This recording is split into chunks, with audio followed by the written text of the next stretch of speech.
بسم اللہ الرحمن الرحیم۔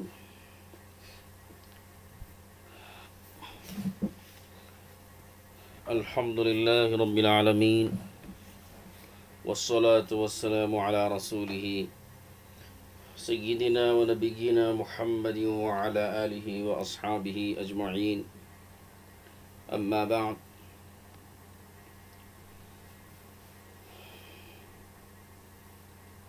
فاعوذ باللہ من الشیطان الرجیم، بسم اللہ الرحمن الرحیم۔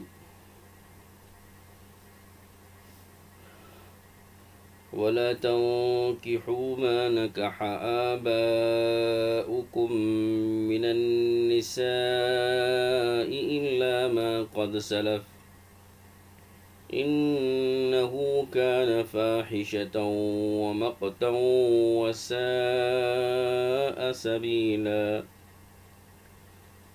حرمت عليكم أمهاتكم وبناتكم وأخواتكم وعماتكم وخالاتكم وبنات الأخ وبنات الأخت وأمهاتكم اللاتي أرضعنكم وأخواتكم من الرضاعة وأمهات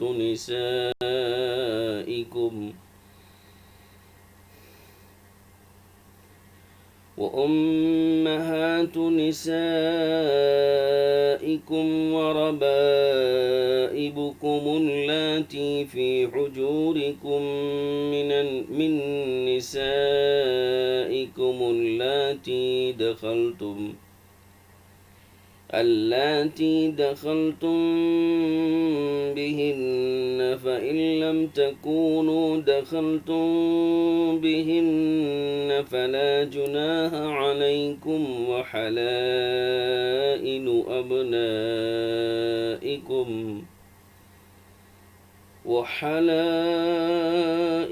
أبنائكم الذين من أصلابكم وأن تجمعوا بين الأختين إلا ما قد سلف إن الله كان غفورا رحيما۔ صدق الله العظيم۔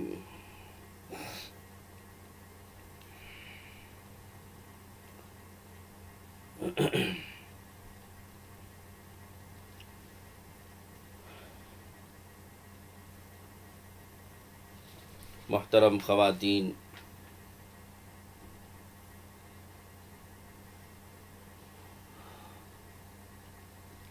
عزیز دوستو اور بھائیوں،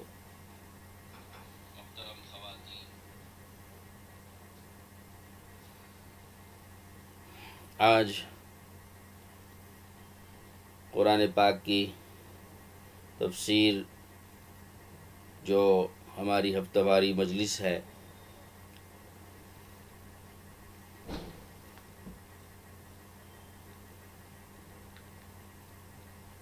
جس کو ہر جمعرات میں مدرسہ اصلاح البنات کے ذریعے سے چلایا جا رہا ہے، یہ اسی مجلس کا انعقاد ہے جو کسی دینی مصروفیت کی بنا پر کچھ تاخیر سے آپ کے سامنے منعقد کی جا رہی ہے۔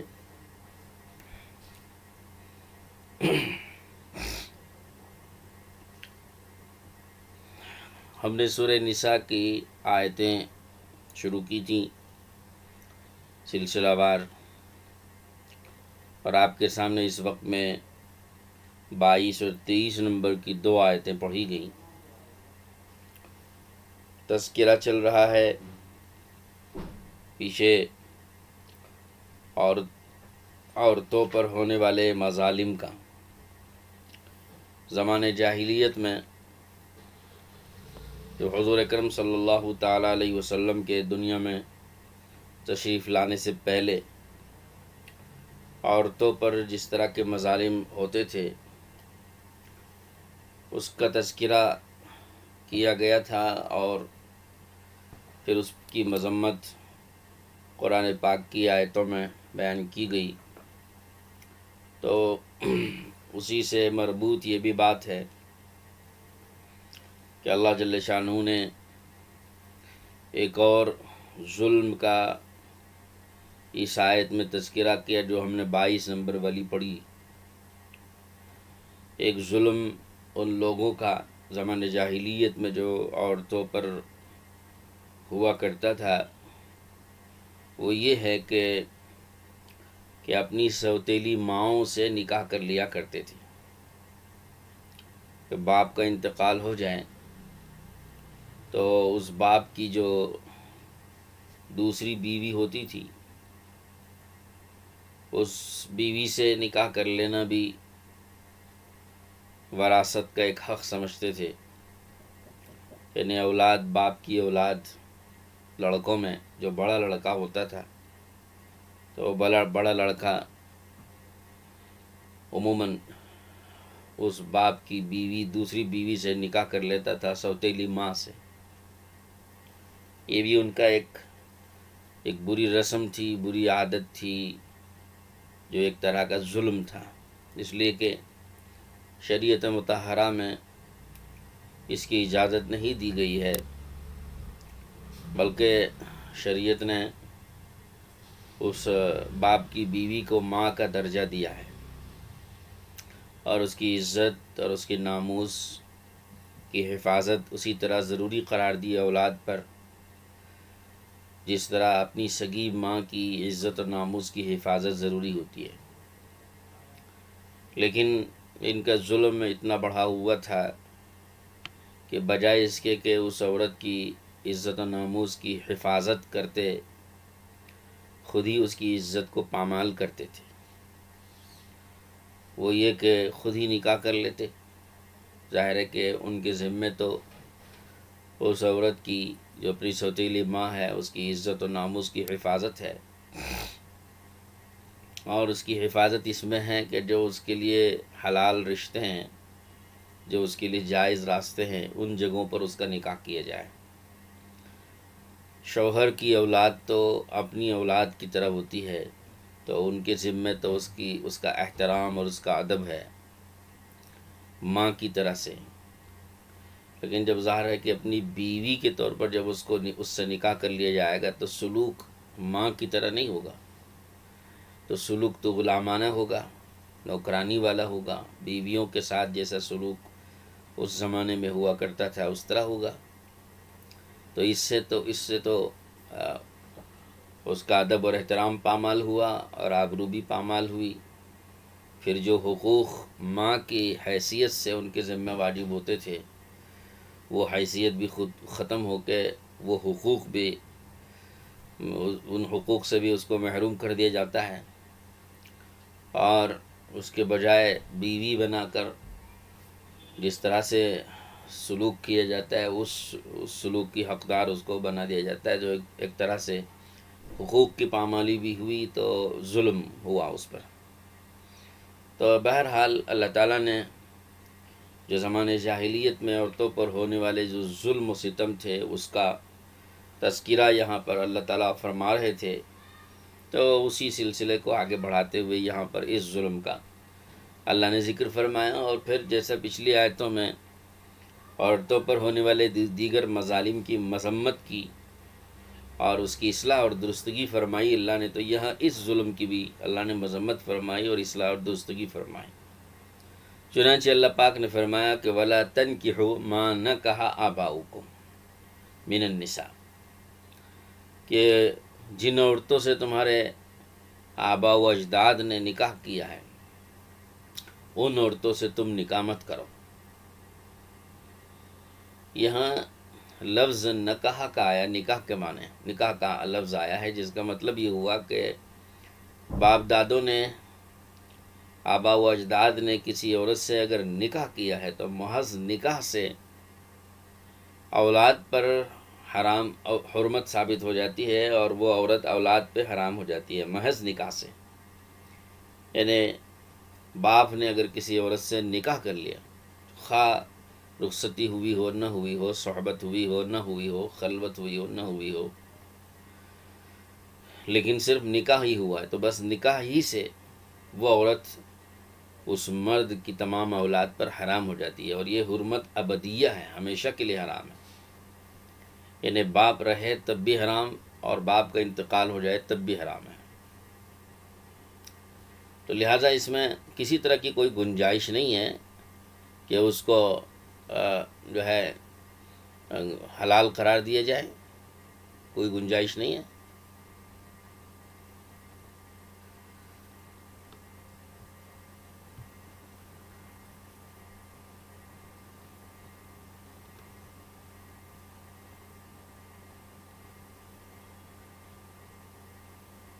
بلکہ اس پر تو وہ ہر حال میں حرام ہے۔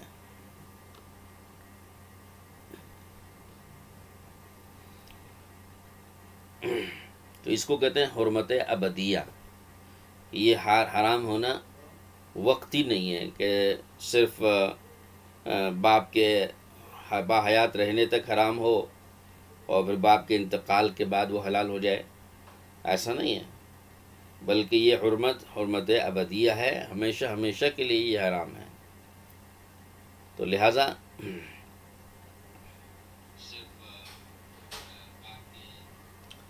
جب تک باپ زندہ ہے تب بھی وہ عورت سوتیلی ماں ہے اور اس سے نکاح حرام ہے اولاد کو، اور جب اگر باپ زندہ نہ ہو، باپ کا انتقال ہو جائے، تو باپ کا انتقال ہونے کے بعد بھی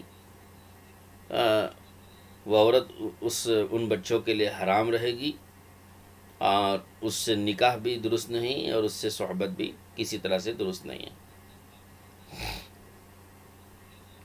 اس کو حرمت ابدیہ کہتے ہیں کہ یہ ہمیشہ ہمیشہ کے لیے حرمت ہے، ایک وقت کی نہیں حرمت ہے، وقتی حرمت،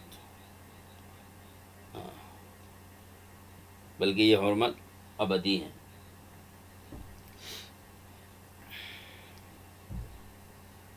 تو بہرحال فرمایا کہ محض نکاح سے یہ حرمت ثابت ہو جاتی ہے۔ نہ لا تنکحوا ما نکح آباؤکم، لا تنکحوا کے لفظ میں بھی اشارہ ہے اس بات کی طرف کہ تم اس سے نکاح بھی نہیں کر سکتے، چاہے جائے کہ صحبت تو حرام ہے ہی۔ جس عورت سے باپ نے نکاح کیا ہو، اس عورت سے اولاد صحبت کرے، یہ تو حرام ہے ہی، لیکن نکاح بھی نہیں کر سکتے، نکاح بھی حرام ہے۔ تو اس سے معلوم ہوا کہ اگر کوئی مرد، یعنی کوئی اولاد، باپ کی اولاد باپ کی دوسری بیوی سے نکاح کرے گا تو وہ نکاح بھی منعقد نہیں ہوگا، کیونکہ جب نکاح یہ حرام ہے تو پھر نکاح کرنے سے نکاح بھی منعقد نہیں ہوگا۔ لہٰذا کوئی اگر یوں کہے کہ صاحب وہ تو نکاح ہوا ہے، تو نکاح محرمات سے نکاح ہوتا ہی نہیں، منعقد ہی نہیں ہوتا ہے۔ جن عورتوں سے نکاح کرنا ہی حرام ہے، ان عورتوں سے نکاح کر لینے سے وہ حلال نہیں ہو جاتی، بلکہ وہ اعلیٰ حال ہی حرام ہی رہیں گی، نکاح سے وہ حلال نہیں ہوں گی۔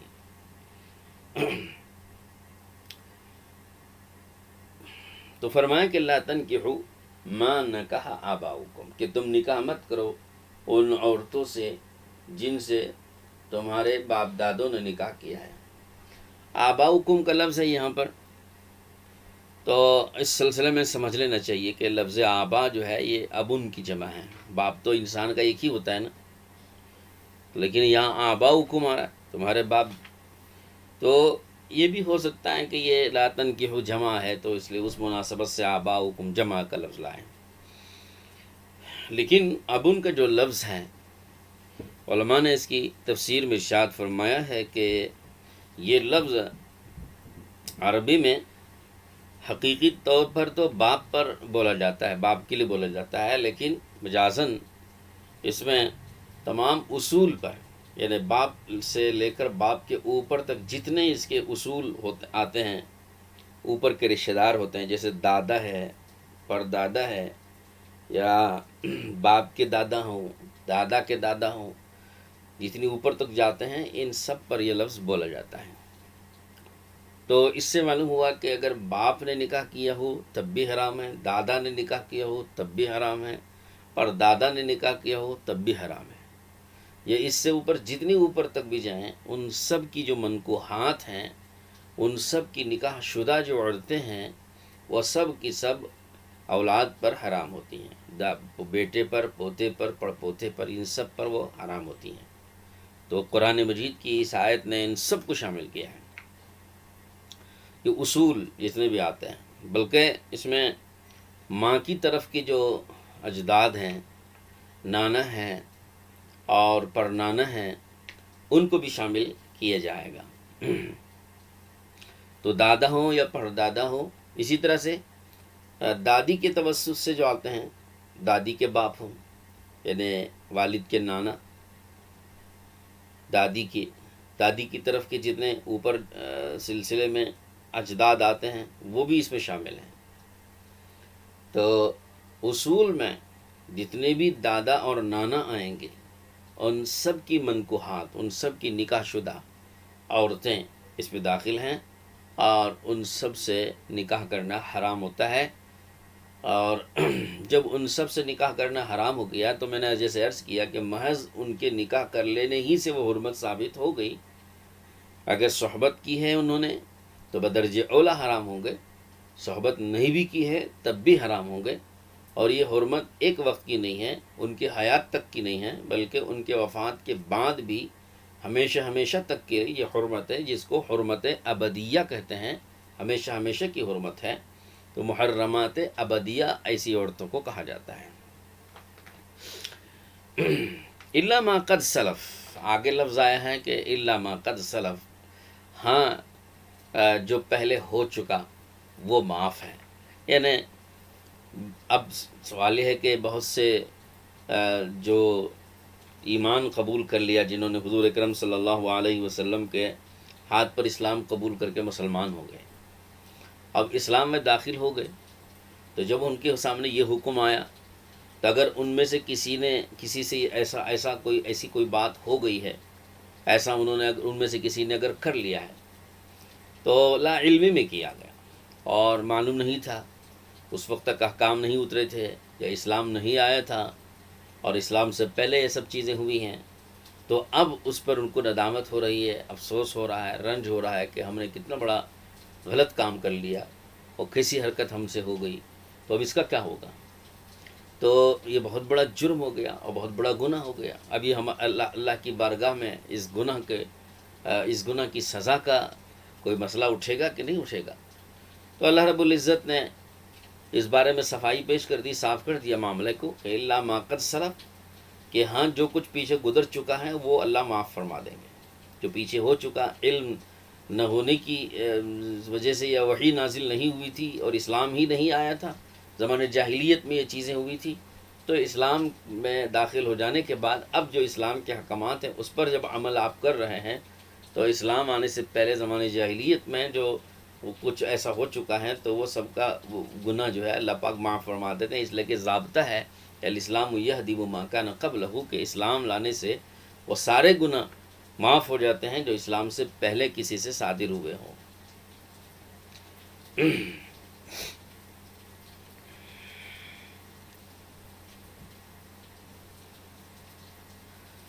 یہاں ایک بات اور بھی سمجھ لینا چاہیے،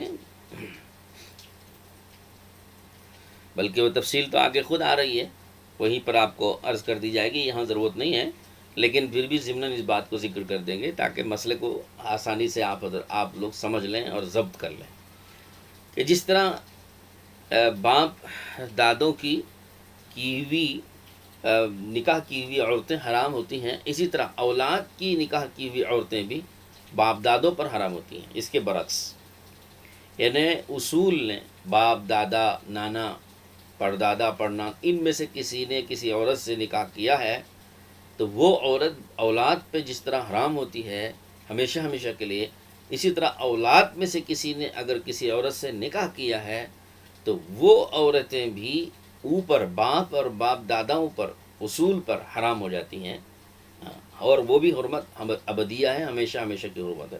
یعنی بہو کہہ لیجیے، جس کو کہتے ہیں بہو، بیٹے کی بیوی پوتے کی بیوی، نواسے کی بیوی، ہاں پڑپوتے کی پڑنواسے کی بیوی، تو یہ بھی جتنی بھی فروع ہیں، اولاد ہیں، ان اولاد کی بیویاں بھی، اور اوپر باپ پر، دادا پر، نانا پر، اصول پر جتنے بھی ہیں ان سب پر وہ حرام ہوتی ہیں، اور یہ حرمت بھی ابدیہ ہے، یعنی اولاد زندہ رہنے تک ہی پر موقوف نہیں ہے، بلکہ اولاد زندہ رہے تب بھی بہو سے نکاح سسر کے لیے حرام ہوتا ہے، اور اولاد کے انتقال کے بعد بھی اس سے نکاح حرام ہوتا ہے، وہ ہمیشہ ہمیشہ کے لیے حرام ہوتا ہے۔ اور ایک بات یاد رکھیے کہ یہاں جو ہم نے محرمات ابدیہ بیان کیا ہے، تو جن سے ہمیشہ کے لیے نکاح حرام ہے ان سے پردہ بھی واجب نہیں ہے، جن سے نکاح ہمیشہ کے لیے حرام ہے ان سے پردہ بھی واجب نہیں ہے، ہاں پردہ ضروری نہیں ہے، تو لہذا باپ کی، داداؤں کی، ناناؤں کی جتنی بھی بیویاں ہوں گی ان سے اولاد کو پردہ کرنے کی ضرورت نہیں، اولاد سے پردہ ان کے لیے واجب نہیں ہے۔ ایسے ہی اولاد کی جو بیویاں ہوں گی، بیٹے کی بیوی ہو، پوتے کی بیوی ہو، نواسے کی بیوی ہو، ان سب کی جو بیویاں ہوں گی، ان بیویوں سے باپ پر، سسر پر، دادا پر، ہیں ان سب کے اوپر بھی چونکہ نکاح حرام ہے تو اس لیے پردہ بھی ضروری اور واجب نہیں ہے۔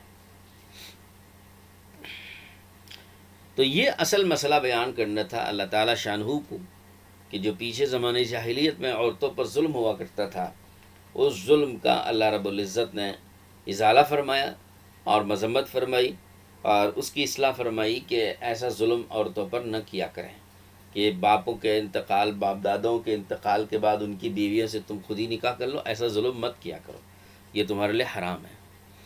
انہ کان فاحشہ، 3 باتیں فرمائی کہ اگر ایسا کرو گے تو، ہاں ایسا کرو گے تو اس کی برائی 3 درجہ ہے، ہاں اگر ایسا کرو گے، باپ داداؤں کی ان عورتوں سے اولاد اگر نکاح کرے گی تو یہ نکاح جو ہے اتنا برا ہے، اتنا برا ہے کہ اس کی 3 برائیاں اللہ نے بیان کی۔ انہ کان فاحشۃ و مقتا و ساء سبیلا، 3 الفاظ اللہ رب العزت نے یہاں پر استعمال فرمائے ہیں اس کی برائی کو بیان کرنے کے لیے کہ یہ کتنا سخت برا ہے اللہ کے نزدیک۔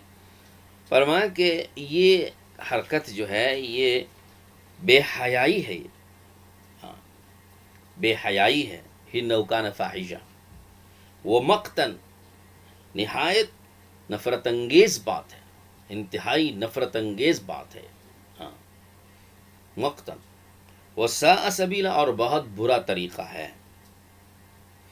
علماء نے، بلکہ حضرت مولانا اشرف علی تھانوی رحمۃ اللہ علیہ نے ان تینوں کی برائی کو جو اللہ نے بیان کیا 3 الفاظ میں، اس کو 3 الفاظ میں بیان کرنے کا اس کا بہترین محمل بیان کیا۔ فرمایا کہ عقلاً بھی برا ہے، عرفاً بھی برا ہے، شرعاً بھی برا ہے، عقلاً بھی، عرفاً بھی، شرعاً بھی۔ عقلاً برا ہونے کو بیان کرنے کے لیے اللہ نے فاحشہ بتایا کہ عقلاً ایک عام عقل بھی انسان کی کہے گی کہ یہ بہت ہی بے حیائی والی بات ہے، کہ کیسی بے حیائی ہے، عام انسان کی عقل بھی کہے کہ کیسی بے حیائی ہے کہ جس بیوی سے باپ نے نکاح کیا اور باپ کے ساتھ اس کی صحبت ہوتی رہی، کیسی بے حیائی کی بات ہے کہ اولاد اس کے ساتھ نکاح کر لے، بڑی بے حیائی کی بات ہے۔ تو عقلاً عام انسان کی عقل بھی اس کو بڑی بے حیائی شمار کرے گی۔ دوسرا عرفاً، اس کے لیے بیان کیا لفظ اللہ نے مقتن کا مطلب یہ بہت غضب کی چیز ہے، غضب کی بات ہے، ناراضگی کی بات ہے، نفرت انگیز بات ہے، یعنی طبیعت سلیمہ جو ہوتی ہے، عام انسانوں کی جو طبیعت سلیمہ ہیں، عرف عام میں سلیم طبیعت ایک ہوتی ہے کہ وہ طبیعت جو گری ہوئی ہوتی ہے، گھٹیا ہوتی ہے اور گندی طبیعت ہوتی ہے، جن کے نزدیک حیا اور بے حیائی کا کوئی فرق نہیں ہوتا ہے، اور جن کے ہاں گناہ اور نیکی کا کوئی ان کی تمیز نہیں ہوتی ہے، اور اچھائی اور برائی میں فرق وہ نہیں کرتے ہیں، طبیعتیں ان کی ایسی بے حس ہو چکی ہیں، ایسی طبیعتوں کو چھوڑ دیجیے۔ لیکن جن کی طبیعتیں سلیم ہیں، سلامت ہیں ابھی ان کی طبیعت میں، اور ایک اچھی بات کو اچھا سمجھتے ہیں اور بری بات کو برا سمجھتے ہیں. تو طبیعت سلیمہ جتنی لوگوں کی ہے، وہ طبیعت سلیمہ رکھنے والے لوگ عرف عام میں اس کو بہت ہی نفرت والی بات سمجھیں گے اور بہت ان کو اس سے ناراضگی ہوگی. تو یہ غضبناک بات ہے، نفرت انگیز بات ہے طبیعت سلیمہ رکھنے والے لوگوں کے عرف میں. تیسرا لفظ ہے شرعن، کہ اللہ رب العزت نے شرعن بھی اس کو بہت برا خیال فرمایا ہے، اور شرعن برا ہونے کو بتانے کے لیے اللہ نے ساء سبیلا فرمایا. ساء سبیلا کا مطلب یہ ہوتا ہے کہ اولاد حاصل کرنے کا راستہ یہ بہت غلط اور بہت برا راستہ ہے، کہ بہت برا راستہ ہے. یا یوں کہہ لیجئے کہ آدمی کو اپنی خواہشات کے پورا کرنے کا یہ راستہ تلاش کرنا یہ بہت شرعن بہت ناپسندیدہ ہے اور بہت برا ہے، اور اللہ نے اس کو ناجائز اور حرام قرار دیا ہے کہ آدمی اپنی شہوت اور اپنی جو اپنی خواہش ہے وہ اس راستے سے پوری کرے. شرعن یہ بہت ہی بری بات ہے. تو اس طرح یہ عقلاً بھی، عرفاً بھی، شرعاً بھی، تینوں طریقے سے یہ برا قرار دے دیا گیا. تو اس کی مذمت کتنی سخت زیادہ ہوئی. تو اللہ رب العزت نے ایک تو اس کی مذمت بیان فرما دی، اور اس مذمت کے ضمن میں آگے کی اصلاح کر دی کہ ایسا مت کرنا. چونکہ یہ حرمت کو بیان کیا عورت کے، تو اسی ضمن میں تمام حرام رشتوں کو بیان کرنے کے لیے اللہ نے اگلی آیت کو لیا ہے. تو اگلی آیت میں اللہ نے اسی کے ساتھ مربوط کرتے ہوئے تمام حرام رشتوں کو بیان کر دیا کہ کن کن عورتوں سے نکاح حرام ہے. کہ ہم نے جس طرح کہا کہ یہ تمہاری سوتیلی ماں سے نکاح کرنا جیسے تمہارے لیے حرام ہے، اس کے ساتھ ساتھ اور کن کن عورتوں سے نکاح حرام ہے اس کی فہرست بھی اللہ نے اگلی آیت پہ شمار کرا دی. اور یہ بالکل جامع آیت ہے کہ جس میں تمام حرام رشتوں کو اللہ تعالیٰ نے بیان فرما دیا، جمع فرما دیا. چنانچہ فرمایا کہ حرمت علیکم امہاتکم و بناتکم و اخواتکم و عماتکم و خالاتکم و بنات الاخی و بنات الاختی الی آخر الآیہ. اس کو اب ساری بات کو ایک وقت میں تفصیل سے پیش نہیں کیا جا سکتا، میں تھوڑا تھوڑا کر کے آپ کے سامنے پیش کروں گا انشاءاللہ. یہاں اللہ تعالیٰ شانو نے جو جن رشتوں کو اس آیت میں شمار کیا ہے، تمام حرام رشتے اللہ نے اس آیت میں، اور اگلی آیت بھی آ رہی ہے، ان آیتوں میں اللہ نے جمع کر دی ہے. پورے قرآن مجید میں سب سے جامع محرمات کو بیان کرنے والی یہی آیت ہے. اسی آیت میں ساری حرام عورتیں اور حلال عورتیں گویا اسی سے اللہ پاک نے بیان فرما دی. حرام و حلال رشتے اس آیت کے اندر جمع کر دیے. تو یہاں اللہ تعالیٰ شانو نے 4 قسموں کو بیان کیا ہے. ان آیتوں کے اندر 4 قسمیں بیان ہوئی ہیں. کون کون سی عورتیں حرام ہیں، کون سی عورتیں حلال ہیں، اس کو سمجھانے کے لیے اللہ نے 4 قسموں میں اس کو سمیٹا ہے. پہلی قسم ہے ان محرمات کی جس کا ابھی میں نے ذکر کیا. ان محرمات کی ایک قسم ہے جو محرمات نسبیہ کہلاتی ہیں، کہ نسب کی وجہ سے حرام ہونے والی عورتیں، یعنی جن سے رشتہ آدمی کا نسبی رشتہ ہے، خاندانی رشتہ ہے، نسب کا رشتہ ہے، خون کا رشتہ ہے. تو وہ عورتیں جن سے خونی رشتہ ہے، نسبی رشتہ ہے، ان عورتوں میں کون کون سے عورتیں حرام ہیں، یہ ایک قسم ہے جن کو محرمات نسبیہ کہتے ہیں، نسب والی عورتیں جو حرام ہیں. دوسری قسم محرمات بالمصاہرہ، محرمات سحریہ، مصاہرت سے حرام ہونے والی، یعنی سسرالی رشتے جتنے بھی حرام ہوتے ہیں وہ کون سے ہیں، وہ بھی اللہ نے اس میں بیان کیا ہے. سسرالی رشتے یعنی ایک مرد ایک عورت سے نکاح کرے، یا ایک عورت کسی مرد سے نکاح کرے، تو 2 خاندان آپس میں رشتہ دار ہو جاتے ہیں، جڑ جاتے ہیں. تو اس رشتہ قائم ہونے کی وجہ سے ایک نیا خاندان دوسرے خاندان سے جو جڑا ہے، تو اس کی وجہ سے کون کون سے رشتے ایک دوسرے پر حرام ہوتے ہیں. ان رشتوں کو محرمات سحریہ کہتے ہیں، سواد سے سحریہ، یا عربی میں کہہ لیجیے محرمات بالمصاہرہ، مصاہرت سے حرام ہونے والے رشتے. اور تیسری قسم ہے محرمات رضاعیہ، رضاعت سے حرام ہونے والے رشتے، یعنی دودھ پینا. ایک بچہ یا بچی کسی عورت کا دودھ پیتا ہے یا پیتی ہے، تو دودھ پینے کی وجہ سے بھی آپس میں رشتہ قائم ہو جاتا ہے. اس کی تفصیلات ہیں، اس کے مسائل ہیں، جزیات ہیں. تو اس کی وجہ سے بھی جو رشتے حرام ہوتے ہیں ان کو محرمات رضاعیہ کہتے ہیں، کہ دودھ پینے کی وجہ سے حرام ہونے والی عورتیں. چوتھی قسم ہے جو وہ عورتیں جو کسی مرد کے نکاح میں پہلے سے موجود ہوں، کہ کسی مرد کی نکاح میں پہلے سے موجود ہوں یا مملوکہ ہوں. مختلف عورتیں کہ دوسرے شوہروں کی نکاح میں ہیں یا مملوکہ ہیں، غلام باندیاں ہیں وغیرہ. تو ان عورتوں کا مسئلہ، یعنی یہ چوتھی قسم ہوئی. تو اللہ نے اس طرح 4 قسموں کو یہاں پر بیان کیا، اور ان چاروں قسموں کو بیان کر کے اس کے ذریعے سے اللہ نے یہ تفصیل سمجھا دی کہ کون کون سی عورتوں سے نکاح حرام ہے اور کون کون سی عورتوں سے نکاح حرام نہیں ہے، حلال ہے. جن عورتوں سے نکاح حرام ہے اس میں بھی 2 قسم ہیں، یہ بھی سمجھ لینا چاہیے. ایک وہ عورتیں جن سے نکاح ہمیشہ کے لیے حرام ہوتا ہے، جن کو محرمات ابدیہ کہا جاتا ہے. اور ایک قسم عورتوں کی وہ ہے جن سے نکاح وقتی طور پر حرام ہے. محرمات وقتیہ اس کو کہتے ہیں، کہ وقتی طور پر تو ان سے نکاح حرام ہے، ہمیشہ کے لیے حرام نہیں ہے. وہ وقت جب تک رہے گا تب تک وہ حرام رہے گی، وہ وقت گزر جائے گا تو وہ عورتیں حرام نہیں رہیں گی، ان سے نکاح حلال ہو جائے گا. جیسے مثال کے طور پر ممانی ہوتی ہے. ممانی ہے کہ وہ ماموں کے نکاح میں ہونے کی وجہ سے وہ حرام ہے. جب تک ماموں کے نکاح میں ہے تب تک تو حرام ہے، لیکن جب وہ ماموں کے نکاح ختم ہو جائے اس کا، تو ان سے نکاح حلال ہوتا ہے.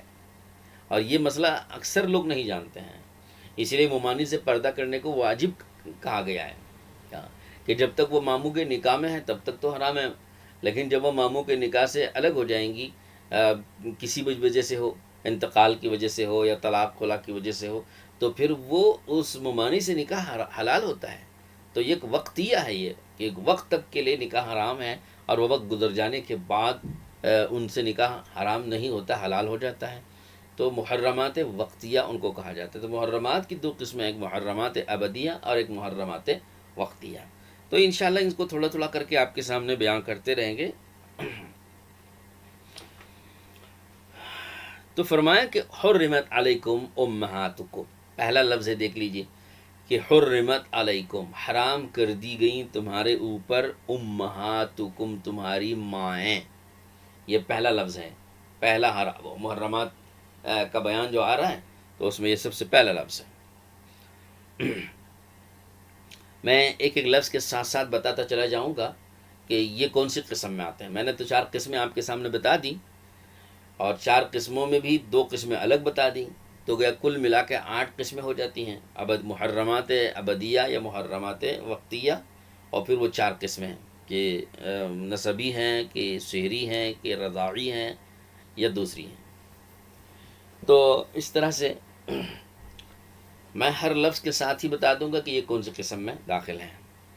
حرمت علیکم امہاتکم، تمہارے اوپر حرام کر دی گئیں تمہاری مائیں. ماؤں کا لفظ آیا کا لفظ، جیسے اب ان کا لفظ میں نے بتایا تھا آپ کو کہ اب ان کا لفظ جو ہے، اب کا لفظ جو ہے وہ باپ کے لیے بولا جاتا ہے حقیقتاً اور مجازاً. تمام اصول پر باپ کے ساتھ ساتھ دادا، پردادا، نانا، پرنانا وغیرہ ان سب کو شامل ہوتا ہے. ایسے ہی امن کا لفظ، اس کی جمع امہات ہے. کا لفظ واحد ہے، سنگیولر ہے، اور اس کی جمع اور پلورل آتا ہے امہات. تو امہات کا لفظ جو کی جمع ہے، یہ لفظ اصلاً اور حقیقتاً تو ماں کے لیے بولا جاتا ہے، لیکن مجازاً اور اس کے ضمناً تمام اصول پر داخل ہوتا ہے. اصول میں تمام جو عورتیں ہیں ان سب کو شامل ہوتا ہے. ماں ہو، نانی ہو، پرنانی ہو، یا پرنانی کی بھی ماں ہو، یا دادی ہو، پردادی ہو، ان سب کو یہ لفظ شامل ہوتا ہے. ان کا لفظ اصل کے معنی میں آتا ہے، کہ اصول میں اور ہماری اوپر کی اصل اور جڑ میں جو عورتیں آتی ہیں ان سب کو شامل ہو جاتا ہے، جن سے نسبی رشتہ اور نسبی تعلق. تو یہ محرمات ابدیہ میں سے ہیں اور محرمات نسبیہ میں سے. نسب کی وجہ سے ہمیشہ کے لیے حرام ہونے والی عورتوں میں سے یہ عورتیں ہیں ماں، نانی، پڑنانی، دادی، پڑدادی وغیرہ اوپر تک. تو حرمت علیکم امہاتکم، حرام کر دی گئی تمہارے اوپر تمہاری مائیں. اور آگے لفظ ہے وہ بناتکم، اور تمہاری بیٹیاں. یہ بنات کا لفظ بنتن کی جمع ہے. بنت کے معنی بیٹی کے آتے ہیں، اور اس کی جمع بنات ہے.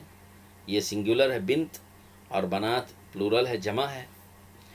تو یہ بھی اسی طرح سے ہے کہ اصلاً اور حقیقتاً تو یہ بیٹی کے لیے بولا جائے گا، لیکن مجازاً اور ضمناً تمام فروع، اپنی اولاد میں آنے والی ساری لڑکیاں یہ اس میں شامل ہو جاتی ہیں، چاہے بیٹی ہو کہ پوتی ہو کہ پڑ پوتی ہو، نواسی ہو کہ پڑ نواسی ہو.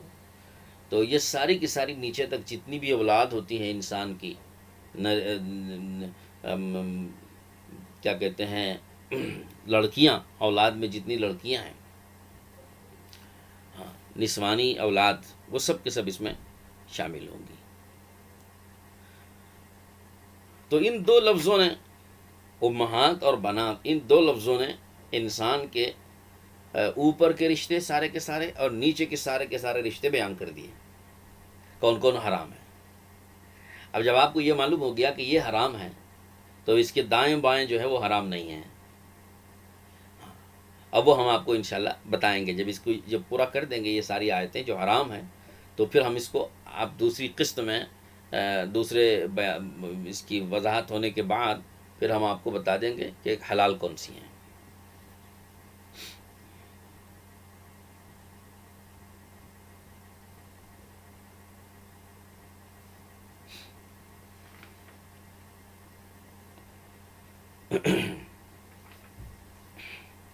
تو حرمت علیکم امہاتکم و بناتکم.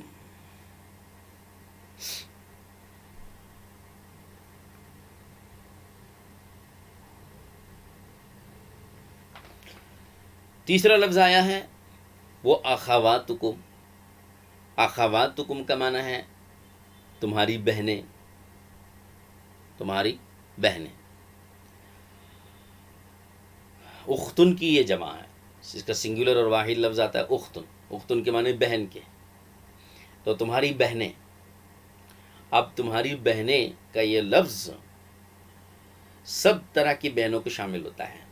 یہ لفظ اتنا مختصر سا ہے، لیکن اس میں 3 بہنیں، بلکہ ہاں 3 بہنیں شامل ہوتی ہیں. اس میں 3 بہنیں شامل ہوں گی، 3 قسم کی. ایک بہن ہوتی ہے سگی بہن، حقیقی بہن. حقیقی بہن اس کو کہتے ہیں کہ جس بہن کے ماں باپ اور اپنے ماں باپ ایک ہو، کہ اس بہن کے ماں باپ اور اپنے ماں باپ ایک ہیں، یعنی ایک ہی ماں باپ کی یہ دونوں اولاد ہیں. تو ایسی بہن کو حقیقی بہن کہا جاتا ہے. ایک قسم یہ ہو گئی. اور دوسری قسم وہ بہن ہے جس کو علاتی بہن کہا جاتا ہے. علاتی بہن یعنی باپ شریک بہن، جس کو ہم اردو میں کہیں تو باپ شریک بہن، اور عربی میں کہیں تو علاتی بہن. اختن لابن، کہ باپ میں شریک ہے یہ بہن، یعنی اپنے باپ اور اس بہن کے باپ، دونوں کے باپ ایک ہیں، لیکن ماں دونوں کی الگ الگ ہے. کہ ایک انسان کے 2 بیویاں ہوں، ایک بیوی سے ہم مرد ہو اور دوسری بیوی سے وہ لڑکی ہو، تو یہ لڑکا اور یہ لڑکی دونوں آپس میں تو بھائی بہن ہیں، لیکن بھائی بہن علاتی ہیں، کیونکہ ان دونوں بھائی بہنوں کے باپ تو ایک ہی ہیں، لیکن ماں دونوں کی الگ الگ ہے. اس کو علاتی بہن کہتے ہیں. تو اخواتکم کا یہ لفظ کہ تمہارے اوپر حرام ہے تمہاری بہنیں، یہ لفظ اس بہن کو بھی شامل ہے. تیسری قسم ہے بہن کی اخیافی بہن، جس کو کہتے ہیں ماں شریک بہن، اور عربی میں اخت لابن، اخت لامن کہتے ہیں اس کو، کہ وہ ماں میں شریک ہے. یعنی یہ وہ بہن ہوتی ہے کہ ایک عورت ہے کہ اس کے 2 اولاد تھیں، ایک لڑکا اور ایک لڑکی، لیکن فرق یہ ہے کہ پہلے شوہر سے لڑکا پیدا ہوا ہے اور دوسرے شوہر سے لڑکی پیدا ہوئی ہے. شوہر کا انتقال ہو گیا، بیوہ ہو گئی، اور اس نے دوسرے شوہر سے، دوسرے مرد سے نکاح کیا، اور اس سے لڑکی پیدا ہو گئی. تو پہلے شوہر سے لڑکا تھا اور دوسرے شوہر سے لڑکی ہو گئی، تو ماں دونوں کی ایک ہے لیکن باپ دونوں کے الگ الگ ہیں۔ تو یہ دونوں بھائی بہن، یہ دونوں لڑکا اور لڑکیاں آپس میں جو ایک ماں کی اولاد ہیں وہ آپس میں بھائی بہن ہوتی ہیں، ان کو اخیافی بہن کہتے ہیں یا ماں شریک بہن کہتی ہیں، یا عربی میں اخت لامن کہتے ہیں ان کو۔ تو یہ بھی دونوں بھائی بہن آپس میں ایک دوسرے کے لیے حرام ہیں۔ تو یہاں جو عربی میں یا قرآن پاک میں جو لفظ آیا ہے کہ تمہارے اوپر حرام کر دی گئی تمہاری بہنیں، تو اس تمہاری بہنوں کے لفظ میں یہ بہن بھی شامل ہے۔ تو اب 3 قسم کی بہنیں اس لفظ میں شامل ہوئیں۔ ایک حقیقی بہن کہ جو اپنے ہی ماں باپ کی بیٹی ہو، دوسری اللاتی بہن کہ جو باپ میں شریک ہے مگر ماں اس کی الگ ہے، اور تیسرے اخیافی بہن کہ ماں تو دونوں کی ایک ہے لیکن باپ دونوں کے الگ الگ ہیں۔ تو یہ تینوں قسم کی بہنیں اس میں شامل ہوتی ہیں، اور یہ تینوں سے نکاح حرام ہوتا ہے، تینوں قسم کی بہنوں سے نکاح حرام ہوتا ہے۔ تو حرمت علیکم اخواتکم کہ اس لفظ میں تینوں قسم کی بہنیں شامل ہو گئیں۔ آگے لفظ دیکھیے عماتکم آیا ہے۔ عماتن یہ جمع ہے عمتن کی۔ عمتن عربی میں پھوپھی کو کہا جاتا ہے، پھوپھی عمتن ہے۔ اور پھوپھی کا مطلب کیا ہے؟ ایک سنگولر اور واحد جو ہے ایک پھوپھی کے لیے عمتن، اور جمع عمات پھوپیاں، کہ تمہارے اوپر حرام ہیں تمہاری پھوپیاں۔ اب پھوپیاں کس کو کہتے ہیں؟ آپ جانتے ہیں کہ پھوپھی کہتے ہیں باپ کی بہن کو۔ باپ کی جو بہن ہوتی ہے، انسان کے باپ کی جو بہن ہوتی ہے اس کو پھوپھی کہا جاتا ہے۔ یہاں بھی باپ کی جو بہن کا لفظ آیا ہے اماتن میں، اس باپ کی بہن میں بھی تینوں قسم کی بہنیں شامل ہیں۔ باپ کی، باپ اور اس بہن کے درمیان رشتہ کس طرح کا ہے؟ اگر وہ باپ کی حقیقی بہن ہے تو بھی حرام، باپ کی اللاتی بہن ہے تو بھی حرام، باپ کی اخیافی بہن ہے تو بھی حرام ہے۔ تینوں بھی پھوپیاں ہی ہوتی ہیں۔ باپ کی کوئی سی بھی بہن ہو، حقیقی ہو، اللاتی ہو، اخیافی ہو، ماں اور باپ دونوں میں وہ شریک ہیں، یعنی ہمارے جو باپ ہوتے ہیں ان کے ماں اور باپ، اور جو ان کی بہن ہے یعنی پھوپھی ہے ہماری، ان کے ماں باپ، دونوں کے ماں باپ ایک ہیں، تو یہ حقیقی پھوپھی ہوئی۔ اور اگر جو ہمارے باپ ہیں ان کے والد اور پھوپھی کے والد، دونوں کے والد ایک ہیں لیکن ماں دونوں کی الگ الگ ہے، یعنی دادی، وہ جو ماں ہے، دادا کی 2 بیویاں تھیں، ایک بیوی سے ہمارے باپ ہیں، دوسری بیوی سے وہ پھوپھی ہیں، تو یہ دونوں ہمارے والد اور باپ اور پھوپھی دونوں آپس میں تو بھائی بہن ہوئے لیکن اللاتی بھائی بہن ہوئے، ان کو اللاتی پھوپھی کہیں گے ہمارے، تو وہ بھی حرام ہے، وہ بھی اس میں داخل ہے۔ اور اخیافی پھوپھی، اخیافی پھوپھی بھی حرام ہوتی ہے۔ مثلا جو باپ ہیں، باپ کی ماں اور اس پھوپھی کی ماں، دونوں کی ماں ایک ہیں لیکن باپ دونوں کے الگ الگ ہیں، باپ کے جو والد ہیں وہ الگ ہیں اور پھوپھی کے جو والد ہیں وہ الگ ہیں، تو تب بھی یہ اخیافی پھوپھی کہلاتی ہیں اور وہ بھی اس عماتن کے لفظ میں داخل ہیں۔ تو غرض خلاصہ یہ کہ آپ کو سمجھ لینا چاہیے، اس 2 موقعوں پر میں نے یہ تفصیل سے عرض کر دیا، تینوں قسم کی بہنیں، حقیقی بہن ہو، اللاتی بہن ہو، اخیافی بہن ہو، تینوں قسم کی بہنیں باپ کی، وہ تینوں پھوپیاں کہلاتی ہیں۔ حقیقی پھوپھی ہمارے لیے، حقیقی پھوپھی، اللاتی پھوپھی، اخیافی پھوپھی، اس طرح ان کا نام بنے گا، تو وہ تینوں قسم کی پھوپیاں اس میں شامل ہیں عماتکم کے لفظ میں، تو اس لیے وہ تینوں پھوپیاں حرام ہیں۔ حرمت علیکم امہاتکم و بناتکم و اخواتکم و عماتکم، یہ 4 رشتے ہو گئے، اور یہ چاروں کے چاروں محرمات ابدیہ اور نسبیہ ہیں۔ آگے خالاتکم کا لفظ آ رہا ہے، میں یہ بھی بتا دوں پہلے آج کی تفسیر میں، خالاتکم تمہاری خالائیں، خالات جمع ہے خالتن کی، خالتن کے معنی خالہ کے آتے ہیں، ہم بھی اردو میں بھی وہی لفظ بولتے ہیں جو عربی میں ہے، خالہ، یہ عربی لفظ ہے اصل میں، خالتن عربی میں ہوتا ہے، اس کو اردو میں خالہ کہتے ہیں۔ تو یہ خالہ کون ہوتی ہے؟ خالہ ہوتی ہے ماں کی بہن۔ تو ماں کی بہن کو جب خالہ کہا جاتا ہے تو پھر ماں کی بہنیں بھی تو 3 طرح کی ہوں گی، حقیقی بہن ہوگی، علاتی بہن ہوگی، اخیافی بہن ہوگی۔ کہ جو ہماری والدہ ہیں ان کی تینوں قسم کی بہن، کہ والدہ اور ان کی بہن دونوں کے ماں باپ ایک ہوں، ہماری والدہ اور ان کی جو بہن دونوں کے والد ایک ہو مگر ماں الگ الگ ہو، ہماری والدہ اور ان کی بہن دونوں کی والدہ ایک ہو مگر والد الگ الگ ہوں۔ تو یہ ہو گئی حقیقی خالہ، علاتی خالہ، اخیافی خالہ۔ تینوں قسم کی خالائیں حرام ہیں، ان سے نکاح نہیں ہو سکتا ہے۔ یہ محرمات نسبیہ ابدیہ میں سے، کہ نسبی رشتہ ہے یہ ہمارا ان کا، اور یہ ہمیشہ ہمیشہ کے لیے حرام ہے، رشتہ ان سے نکاح کرنا ہمیشہ کے لیے حرام ہے۔ تو ماں کی جو بہن ہیں وہ تینوں قسم کی بہنیں ہماری خالائیں ہوتی ہیں، حقیقی خالہ، علاتی خالہ اور اخیافی خالہ، اور ان تینوں قسم کی خالاؤں سے نکاح ہمیشہ ہمیشہ کے لیے حرام ہے۔ یہ اس لفظ نے بتایا، تو خالاتکم کے لفظ میں تینوں قسم کی خالائیں شامل ہو گئیں۔ یہ تو دیکھیے بڑے رشتے ہیں، بنیادی رشتے جو میں نے بتایا 5، مائیں، اولاد اور بہنیں، پھوپھیاں، خالہ ہیں۔ یہ 5 قسم کی جو رشتے ہیں یہ انتہائی قریب ترین رشتے ہیں۔ اس کے بعد ذرا اس کے نیچے اور پھر اس کی مزید تفصیلات آگے آ رہی ہیں، وہ انشاءاللہ ہم آپ کو آگے بتائیں گے۔ بلکہ دو رشتے ہم اور شامل کر لیتے ہیں آج، وہ بنات الاخی و بنات الاختی، وہ بنات الاخی و بنات الاختی۔ بنات الاخ کا مطلب ہے بھائی کی بیٹیاں، بھتیجیاں، وہ بنات الاخت کا مطلب ہے بہن کی بیٹیاں، بھانجیاں۔ یہ بھی ذرا سمجھ لیجئے ختم کرنے سے پہلے، بھائی کی بیٹیاں، بیٹیاں تو آپ جانتے ہیں، اس کو تشریح کی ضرورت نہیں، لیکن بھائی، کون سا بھائی؟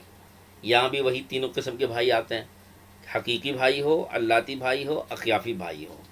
تینوں قسم کے بھائیوں کی بیٹیاں بھتیجیاں کہلاتی ہیں، اور یہ ساری بھتیجیاں حرام ہیں، ان سب سے نکاح حرام ہے۔ اسی طرح سے بہن کی بیٹی، بھانجی جس کو کہتے ہیں، تو بیٹی تو آپ سمجھتے ہیں بہن کی، لیکن بہن کون سی؟ بہن میں بھی یہاں تینوں قسم کی بہنیں آتی ہیں، حقیقی بہن ہو، علاتی بہن ہو، اخیافی بہن ہو۔ ہاں، ماں باپ ایک ہوں، ماں الگ باپ ایک ہوں، یا باپ الگ ماں ایک ہو، تینوں قسم کی بہنیں، ان بہنوں کی بیٹیاں، بھانجیاں جتنی بھی ہوتی ہیں، ان سب سے بھی نکاح حرام ہے۔ یہ ہو گئی کل 7۔ ہاں، یہ آپ کو سمجھ لینا چاہیے اور یاد رکھ لینا چاہیے، یہ 7 قسم کے رشتے ہیں۔ ان 7 قسم کے رشتوں کو محرمات نسبیہ کہا جاتا ہے، اور یہی 7 رشتے بنیادی رشتے ہیں نسبی اعتبار سے، نسب کے اعتبار سے حرام ہونے والے۔ یہاں میں ایک لفظ تھوڑی سی تشریح کو ضروری سمجھتا ہوں، وہ یہ کہ بنات الاخ اور بنات الاخت میں جو لفظ بنات آیا ہے، بنتن کی وہ جمع، بنت کے معنی بیٹی کے آتے ہیں، تو بیٹی کا جو لفظ ہے نا وہ حقیقی طور پہ تو حقیقی بیٹی کے لیے بولا جاتا ہے حقیقتاً، لیکن مجازاً اور ضمناً بھائی کی اور بہن کی ساری بیٹیاں، ساری اولاد، بیٹی ہو، پوتی ہو، نواسی ہو، پڑنواسی ہو، سب اس میں شامل ہیں۔